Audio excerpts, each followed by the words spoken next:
Hello guys, welcome back to my channel. Welcome to finance market. Welcome to another video. Guys, इस video के अंदर फिर से मैं अपनी बातचीत आपसे वोडाफोन आइडिया लिमिटेड के ऊपर करने जा रहा हूं। दोस्तों, वोडाफोन आइडिया लिमिटेड की बोर्ड की मीटिंग थी 4 तारीख को। मैंने आपको बताया था मीटिंग का मेन एजेंडा था फंड रेज करना।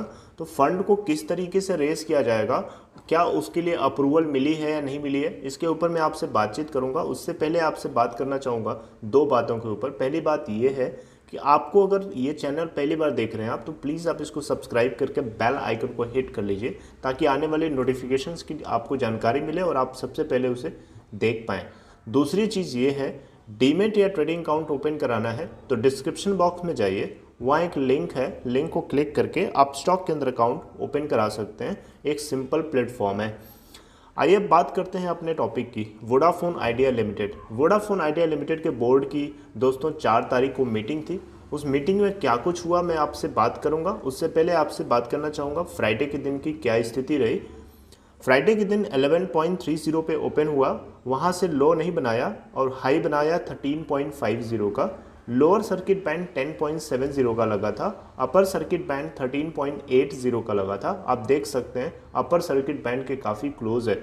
दोस्तों, बताना चाहूँगा आपको कि 13.80 का आपको जो अपर सर्किट मैंने बताया है, ये एक्सटेंड होने के बाद लगा है। आप देखें यहाँ पे तो 52 वीक हाई 13.50 है, जो कि इंट्राडे हाई में हिट हो चुका है। मतलब कि नया 52 वीक हाई बन रहा है हर दिन। एक्सटेंशन के बाद 13.80 इसका अपर सर्किट बैंड लगा हुआ है। 52 वीक लो आपको पता ही है 2.40 का बना है। अब बात करें क्लोजिंग प्राइस की, तो फ्राइडे के दिन 12.05 पे क्लोज हुआ, जो कि 3.98% डाउन है अपने प्रीवियस क्लोजिंग प्राइस 12.55 के रिस्पेक्ट में। टोटल वॉल्यूम ट्रेडेड की बात करेंगे तो एनएसई के ऊपर 1.6 बिलियन है, या फिर इंडियन सिस्टम में देखें तो आपको मैं बताता हूँ 1 10 100,000 10,000 लाख 10 लाख करोड़ 10 करोड़ अरब 1 अरब 63 करोड़ 5 लाख 69,044। बीएससी के ऊपर वॉल्यूम अगर आप चेक करेंगे तो 36 करोड़ 62 लाख 30,776। 12.01 की क्लोजिंग है बीएससी के ऊपर। अब मार्केट कैप आपसे लास्ट पैरामीटर डिस्कस कर लेता हूं। बीएससी के ऊपर 34,511.20 की मार्केट करोड़ की मार्केट कैप है।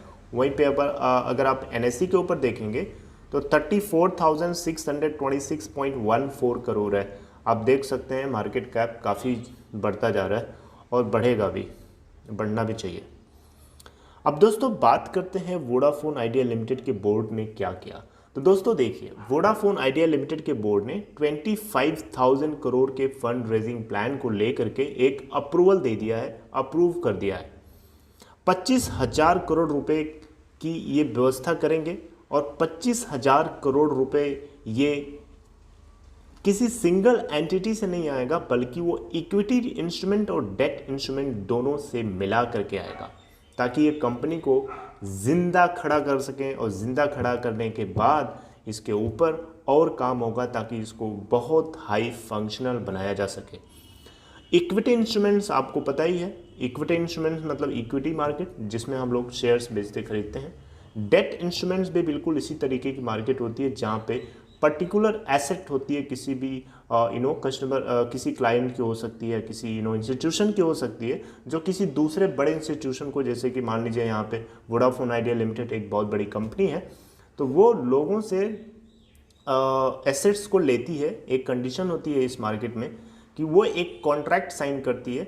उस कॉन्ट्रैक्ट के तहत उस बोरोवर को, जिसने लेंड किया है मनी को या फिर एसेट को, कोई भी कंपनी को, वो उसके ऊपर इंटरेस्ट मिलता है। ठीक है। डेट इंस्ट्रूमेंट भी दो तरीके के होते हैं, सिक्योर्ड और अनसिक्योर्ड। सिक्योर्ड में कोलैटरल कंपनी लेती है, कंपनी कोलैटरल लेती है ताकि उसको इंटरेस्ट ना भी पे किया जा सके, तो वो उसके खिलाफ जा सके, राइट। एक सिक्योरिटी होती है बेसिकली। और अनसिक्योर्ड डेट इंस्ट्रूमेंट्स में कोई कोलैटरल नहीं लिया जाता है, सिर्फ उसके क्रेडिट वर्दिनेस यानी उसके विश्वास के ऊपर बेसिकली लोन या फिर एसेट दे दिया जाता है। जैसे कि कोई बैंक्स होते हैं, बैंक्स दो तरीके से लोन देते हैं, सिक्योर्ड और अनसिक्योर्ड। उसी तरीके से यहाँ पे सिक्योर्ड डेट इंस्ट्रूमेंट्स और अनसिक्योर्ड डेट इंस्ट्रूमेंट्स दो तरीके के होते हैं। तो यहाँ पे डेट इंस्ट्रूमेंट और इक्विटी इंस्ट्रूमेंट दोनों की मदद से 25,000 करोड़ की ये व्यवस्था करने वाले हैं। यहाँ पे इन्होंने ये भी कहा कि 25,000 करोड़ से ज़्यादा नहीं हो सकता इन दोनों के अमाउंट्स को मिला करके। दोस्तों इस तरीके से फंड रेज करना इस कंपनी के लिए बहुत बड़ी लाइफलाइन साबित हो सकती है।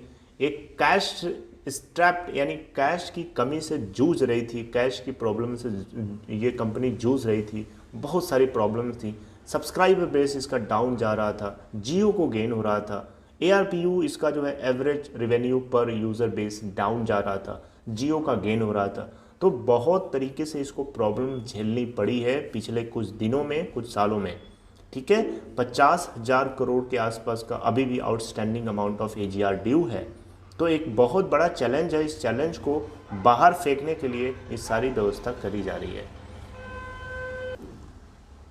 दोस्तों यहाँ पे फंड को रेस करने के लिए आपको मैंने बताया था, फिर से मैं बता दे रहा हूँ, ये कुछ इक्विटी इशू कर सकते हैं, इक्विटी शेयर्स को इशू कर सकते हैं, या कुछ सिक्योरिटीज़ को इशू कर सकते हैं जिनको कन्वर्टेबल, मतलब जो इक्विटी शेयर्स में कन्वर्ट किया जा सके, है ना, कन्वर्टेबल सिक्योरिटीज़ जो होती हैं। इसके अलावा GDR यानी ग्लोबल डिपॉजिटरी रेसिप्ट्स के जरिए ये कर सकते हैं। इसके अलावा ADR यानी अमेरिकन डिपॉजिटरी रेसिप्ट से ये कुछ व्यवस्था हो सकती है फंड रेस की।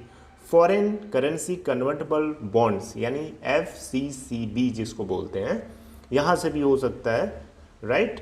कन्वर्टेबल डिबेंचर्स हो सकते हैं, वारंट्स ये करवा सकते हैं, या फिर combination of aggregate amount of 15,000 crore by public issue. ये देखिए 15,000 करोड़ रुपए की व्यवस्था इस तरीके से करेंगे, जैसा कि मैंने अभी आपको नाम लेके बताया। पब्लिक इशू करेंगे, प्रेफरेंशियल अलॉटमेंट के बेसिस पे कर सकते हैं, या फिर प्राइवेट प्लेसमेंट के बेसिस पे कर सकते हैं, या फिर QIP के बेसिस पे कर सकते हैं, यानी क्वालिफाइड इंस्टीट्यूशन प्लेसमेंट। ठीक है, और ये एक बार में नहीं होने वाला दोस्तों, ये एक से ज़्यादा बार में किया जा सकता है, क्योंकि यहाँ पे एक बार में थोड़ा मुश्किल भी हो सकता है, तो इसलिए उसको एक से ज़्यादा ट्रांचेस में करा जा सकता है। यहाँ पे वोडाफोन आइडिया ने यह भी कहा कि जो अनसिक्योर्ड और सिक्योर्ड नॉन कन्वर्टेबल डिबेंचर्स हैं यानी NCDs, आपको पता होगा, ऐसे इंस्ट्रूमेंट्स, ऐसे बॉन्ड्स जिनको किसी भी इक्विटी शेयर में या किसी भी और चीज़ में कन्वर्ट नहीं किया जा सकता है, उनको नॉन कन्वर्टेबल डिबेंचर्स बोलते हैं। ठीक है, तो फिलिंग मतलब BSE में जब फाइलिंग करते समय वोडाफोन आइडिया ने इस चीज़ को भी इन्फॉर्म किया कि NCDs भी हो सकती हैं जो सिक्योर्ड भी होंगी और अनसिक्योर्ड भी हो सकती हैं। इनमें इनसे जो अमाउंट तैयार होगा वो 15,000 करोड़ का हो सकता है। यहाँ पे भी पब्लिक ऑफरिंग या फिर प्राइवेट प्लेसमेंट बेसिस पे या फिर और कोई तरीके से एक या एक से ज़्यादा बार में किया जा सकता है। ठीक है, अब सबसे यहाँ इंपॉर्टेंट बात ध्यान से देखिएगा, proposal will be taken by companies annual general meeting. दोस्तों वोडाफोन आइडिया लिमिटेड की एनुअल जनरल मीटिंग है, AGM है। AGM की जो डेट तय करी गई है सितंबर 30, 2020, 30 तारीख को, इसी महीने की 30 तारीख शायद आखिरी तारीख ही है। ठीक है, तो उस दिन जो है कंपनी का बोर्ड AGM जो है एनुअल जनरल मीटिंग के जरिए इस चीज़ के ऊपर प्रपोजल रखा जाएगा, राइट। क्योंकि यहाँ पे इस चीज़ को ग्रीन सिग्नल तो मिल चुका है, लेकिन अभी किसको किसको प्रपोजल रखना है ये चीज़ें वहाँ डिसाइड होंगी। अभी लास्ट के कुछ वीडियोस में मैंने आपको एक्सप्लेन किया था कि कंपनी जो है वोडाफोन आइडिया लिमिटेड वेरिजॉन और अमेजॉन से बातचीत कर रही है 28,000 करोड़ रुपए को अरेंज करने के लिए, $4 बिलियन। आपको पता होगा वेरिजॉन USA के अंदर एक जायंट टेलीकॉम ऑपरेटर है। ठीक है, जैसे यहाँ पे जियो है, वोडाफोन आइडिया है, भारती एयरटेल है, उसी तरीके से अमेजॉन आपको पता ही है, अमेजॉन इंक बेसिकली। तो यहाँ पे बेसिकली कंपनी से जब पूछा गया कि क्या ऐसा है, तो कंपनी ने साफ साफ कहा कि ये कॉरपोरेट इन्वेस्टर्स को कॉरपोरेट स्ट्रेटजी के लिए अपॉर्चुनिटी तलाश रहे हैं। ऐसा नहीं है कि इनकी कोशिश नहीं है, ढूंढ रहे हैं। ठीक है, लेकिन अभी तक कोई इस तरीके की बात सामने नहीं है, ये इन्होंने क्लैरिफाई किया, साफ साफ इन्होंने इस चीज़ को मेंशन किया। लेकिन आप ध्यान से सुने, आपको यहाँ से होपलेस नहीं होना है, आपको यहाँ ध्यान से सुनना है। कंपनी इसको लाने की कोशिश कर रही है, स्ट्रेटजिक बेसिस पे ढूंढ रही है, तलाश रही है। लेकिन कोई भी बिग कंपनी किसी भी कंपनी में इन्वेस्ट करती है तो बहुत लॉन्ग टर्म के लिए सोचती है। विजन होता है, उसका क्लियर विजन होता है, ऐसे आंख बंद करके कोई भी कंपनी नहीं घुस जाती है।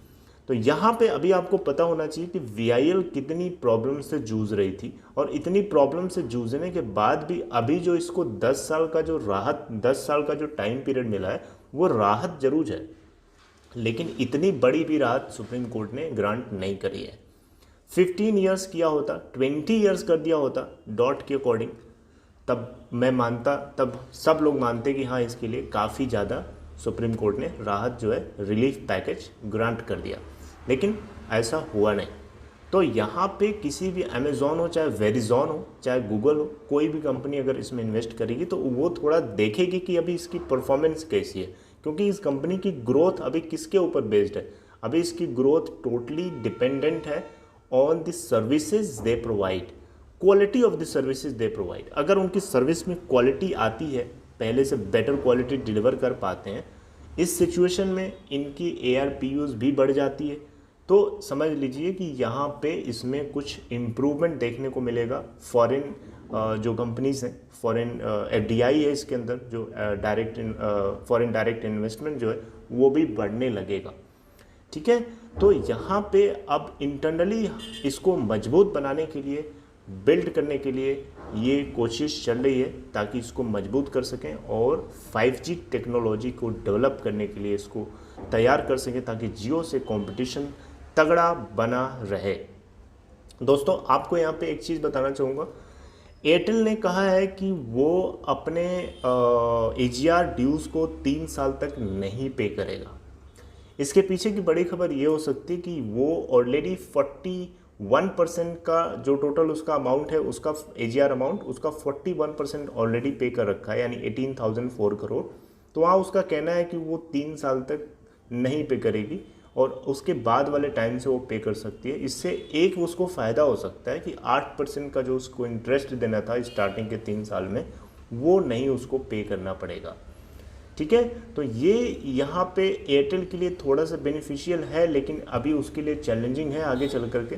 हालांकि एयरटेल भी एक राइवल है वोडाफोन आइडिया लिमिटेड का।